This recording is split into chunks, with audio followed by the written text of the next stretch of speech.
Kita awali kabar utama pada malam ini pemirsa, gempa bermagnitudo 4,9 mengguncang Kabupaten Bekasi, Jawa Barat pada pukul 19:54 waktu Indonesia bagian Barat. Guncangan gempa dirasakan terkuat di Bekasi dan Purwakarta. Sementara guncangan ringan terasa di Jakarta, Depok, dan Tangerang. Dikutip dari laman media sosial BMKG, gempa berada 14 km tenggara Kabupaten Bekasi dengan kedalaman 10 km. Menurut data BMKG, gempa di Bekasi menjadi gempa keempat yang dirasakan guncangannya hari ini. Gempa sebelumnya antara lain terjadi di Bandung Barat yang dipicu aktivitas sesar Lembang. Menurut BMKG, belakangan patahan gempa ini meningkat aktivitasnya. Besar. Tuh, jatuh guys. Mah, coba tinggali itu mah nuwun terak mah.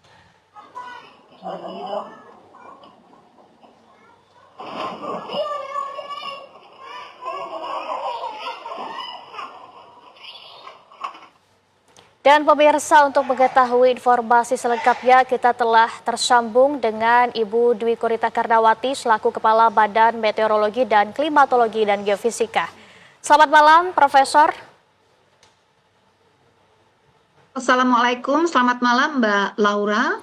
Baik, Prof. Dwi Korita, ini bagaimana data yang diperoleh dari BMKG dari gempa bumi yang tadi kami rasakan, Ibu?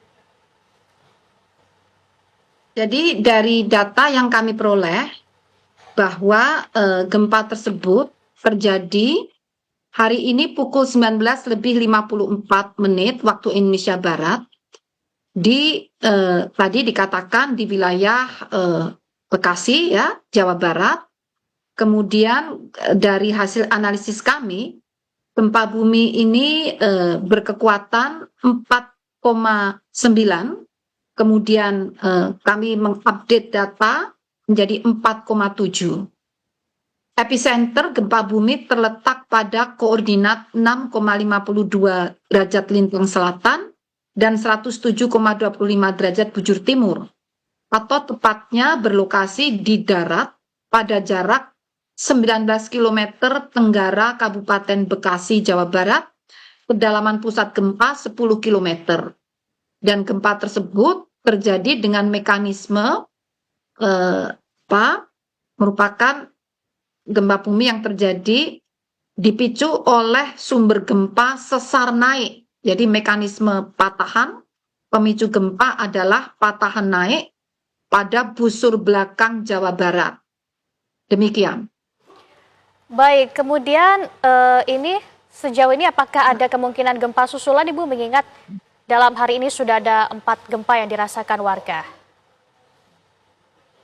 Khusus untuk gempa yang baru saja terjadi, yang tadi di daerah Bekasi atau juga di Kerawang ya, sudah mengalami 1 kali gempa susulan. Tapi kami masih terus memonitor. Jadi sementara ini baru 1 kali gempa susulan, dengan magnitudo yang semakin turun, yaitu hanya 2,1. Baik, kemudian ini kan mengingat ada jutaan warga yang menghuni kawasan tersebut. Apa himbauan untuk masyarakat yang tinggal di kawasan tersebut, Prof? Jadi kami menghimbau agar masyarakat tetap tenang dan tidak terpengaruh oleh isu yang tidak dapat dipertanggungjawabkan kebenarannya. Pastikan informasi resmi yang hanya bersumber dari pemerintah resmi, yaitu dari BMKG, yang disebarkan melalui berbagai kanal komunikasi resmi yang telah terverifikasi, misalnya dari website atau dari sosial media BMKG, ataupun silakan menghubungi call center 196. Demikian. Baik, Prof, tadi Anda sebutkan gempa ini karena adanya pergerakan yang terjadi di sesar begitu. Ini kalau boleh dijelaskan, ini sesar mana, Prof, yang ada di Jawa Barat? Sesar Baribis atau sesar Lembang? mungkin?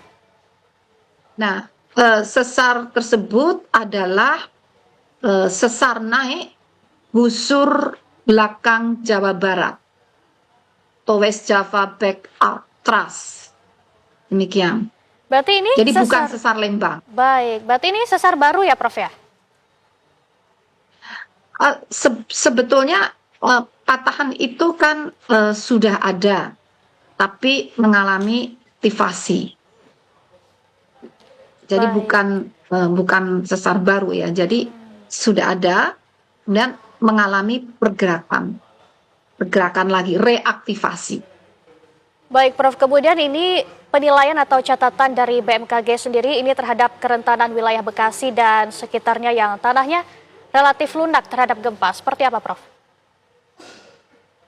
Jadi sebetulnya gempa dengan magnitudo 4,9 itu tidak kuat. Bahkan di BMKG itu sebetulnya merupakan gempa yang tidak dianggap signifikan.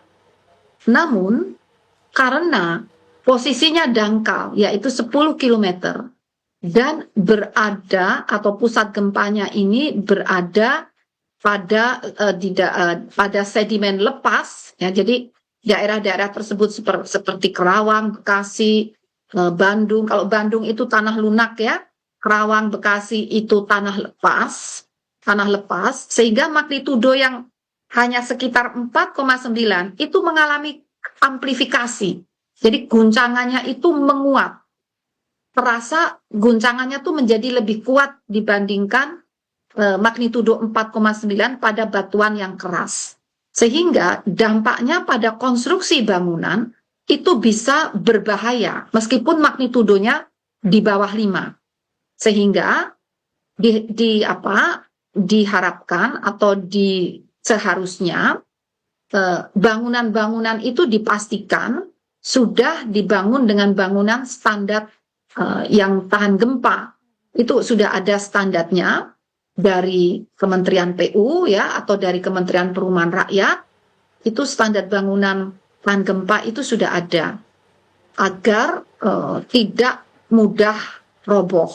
Biasanya yang roboh dengan kekuatan sekian atau rusak itu adalah bangunan-bangunan yang belum dibangun dengan standar bangunan tahan gempa. Misalnya pojok-pojok bangunan itu yang tahan gempa itu diperkuat dengan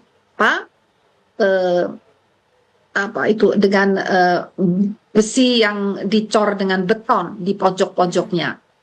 Seperti itu, dan batu batanya, semennya cukup kuat ya, tersusun juga dengan konfigurasi yang cukup kuat sesuai dengan arahan dari Kementerian PU.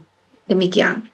Baik, kemudian ini meskipun angkanya 4,9 ini terbilang kecil, tapi tentunya masyarakat yang tinggal di sana tetap khawatir ya Prof ya. Mungkin sedikit lagi boleh himbauan untuk masyarakat agar bisa waspada dan juga mengantisipasi. Seperti apa Prof? Betul sekali. Jadi kenapa masyarakat itu khawatir? Karena merasakan goyangannya, dan khawatir goyangannya itu terasa lebih kuat daripada daripada gempa dengan magnitudo yang sama, karena tadi di tanah lepas. Sehingga himbauannya adalah mohon masyarakat tetap tenang, namun waspada, cermati kondisi bangunan rumah masing-masing. Apakah ada retakan-retakan atau perubahan bentuk dari entah tembok atau pintu atau jendela atau lantai, ada perubahan bentuknya misalnya menjadi menggembung atau menjadi miring atau menjadi doyong. Nah, itu yang bahaya. Itu kami mohon untuk sebaiknya keluar dulu dari bangunan tersebut, kemudian perlu dikonsultasikan kepada pihak yang berwenang, gitu ya. Kalau masih tidak ada, artinya kalau bangunan masih utuh, tidak ada, insya Allah karena kekuatannya rendah, kekuatannya cukup lemah, itu insya Allah mestinya tidak ada yang rusak, mestinya. Tapi kadang-kadang ada yang rusak karena kebetulan di atas tanah lunak atau berada di atas tanah yang lepas-lepas sehingga mengalami amplifikasi dan bangunannya tidak tahan gempa. Sehingga mohon cermati bangunan rumah masing-masing. Baik. Semoga tidak ada retakan. Demikian. Baik, tentunya pesan yang juga harus kita ingat adalah untuk tidak menerima isu mentah-mentah yang belum tentu benar ya Prof ya. Terima kasih banyak atas informasi Anda dan terima kasih telah bergabung bersama kami di Kabar Utama Malam, Profesor Dwi Korita Karnawati. Selamat beraktivitas kembali.